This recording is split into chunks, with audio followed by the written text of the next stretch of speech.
Super. Cinema మాత్రం వేరే level ఉంది. కాకపోతే ఫస్ట్ హాఫ్ వచ్చేసరికి కొంచెం లాగ్ అనిపించింది. లాస్ట్ లో ఒక 20 minutes బాగుంది. తర్వాత ఇంకా శివుడు ముందు రాస్తారు ఓంకారి. Cinema director Shankar. సినిమా అంటే మన టాలీవుడ్ లో ఫస్ట్ పులింగ్ కదా, ఆయన ఫైర్ లో రాలేదు సినిమా. అంటే ఒక ఫ్యాన్ బాయ్ గా డిసప్పాయింట్ చేసిన సినిమా. ఒక జరగండి జరగండి సాంగ్, కొండదేవర సాంగ్ అని మెప్పించింది తప్పితే మిగతా షార్ట్స్ నాకు అంత నచ్చలేదు. ఇంకా హెలికాప్టర్ షార్ట్స్ వచ్చేసరికి ఒక 3 scenes బాగున్నాయి. మిగతా సీన్స్ అంత ఎక్కువ ఎలివేషన్స్ ఇచ్చినట్టు అనిపించింది.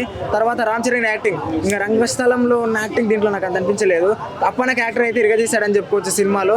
ఇంకా సినిమా మన ఎస్జే సూర్య గారు పీక్స్ లో చేశారు పర్ఫార్మెన్స్ అని చెప్పుకోవచ్చు. డీప్ అన్నట్టు సరిపోతే శర్వనం తర్వాత ఇది మరో కంబ్యాక్ ఎస్జే సూర్య గారికి అని కూడా చెప్పుకోవచ్చు. ఇంకా రామ్ చరణ్ గారి యాక్టింగ్ కానీ వేరే లెవెల్ అని చెప్పుకోవచ్చు. ఇంకా మన శ్రీకాంత్ గారి యాక్టింగ్ కానీ, అంజలి గారు కీలక పాత్ర పోషిస్తారు ఈ సినిమాలో.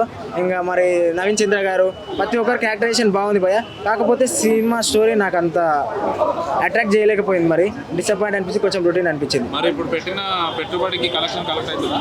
అంటే రామ్ చరణ్ కోసం అయితే చూడాలి భయ, ఎందుకంటే ఫ్యాన్స్గా, ఎందుకంటే ఆయన యాక్టింగ్కి ఆ సాంగ్స్కి చూడాలి. కానీ మన టాలీవుడ్ ఫిలింలో శంకర్ గారి ఫిలిం అంటే ఆయన మార్క్ వేరు, ఈ విధంగా చూపించే విధంగా కాదు, ఆయన విధానమే వేరే ఉండాలి. కానీ ఇలా చూపించడం మాకు డిసప్పాయింట్ అనిపించింది. ఓవరాల్గా రేటింగ్ ఓవరాల్గా దీనికి 5కి 3 ఇస్తాను బ్రో.